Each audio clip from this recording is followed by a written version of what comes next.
Hello, my name is Prachit and welcome to my channel. Today I have made this circuit which will allow us to measure the voltage of the Zener diode.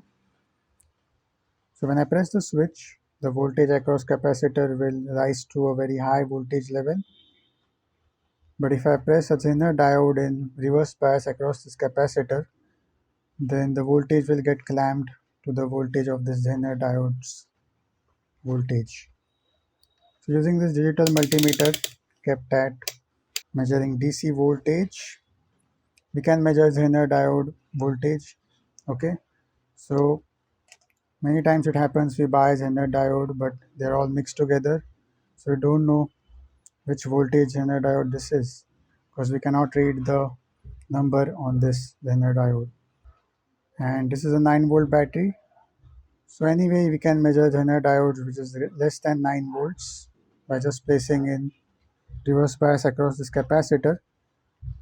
So the battery voltage is right now, you can see it's 8.5 volts. Okay, 8.5 volts, but the voltage across this capacitor which is 2.2 microfarad 400 volts, you can see that the voltage across this capacitor is 8.1, 8.2, so that's zero point 0.3 volts less than the battery voltage. So if I have a Zener diode which is less than 8.1 volts, okay, then it will be dropped to that level.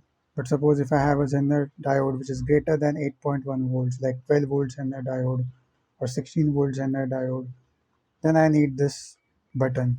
Okay, then I need this circuit to generate high voltage across this capacitor. Let me show you how this happens. If I have not connected Zener diode across this capacitor, let me show you how the voltage rises quickly. You can see the voltage quickly climbs to 64 volts. I just gave a short press and you can see that the voltage climbs to 64 volts. So if I kept the switch pressed, the voltage climbs to 99 volts. So any voltage rating between 0 to 90 volts of the Zener diode can be known with the help of this circuit. So if I press the switch, it will discharge the capacitor back to 8.2, which was our voltage, battery voltage. So now I'll connect this Zener diode in reverse bias across this capacitor to know its voltage level. And I press the switch, you can see that it's getting clamped to 11.4 volts. So this is a 12 volt Zener diode, that's why the voltage was getting clamped to 11.9. I'll show you again. See 11.9. If I kept the switch pressed, you can see 11.9. So in this way, I have another Zener diode. I place this in reverse bias and I press the switch. You can see that is a 16 volt Zener diode. I kept the switch pressed, it shows 16.6.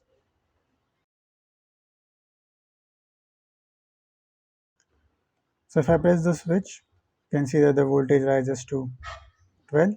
So this is a 12 volt Zener diode of 1 watt. And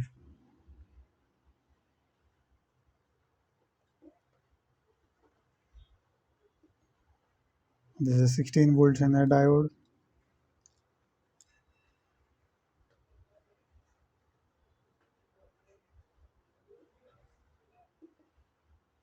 See, and this is a 5 volt Zener diode. So the output voltage across capacitor is the voltage of the battery, 8 volts.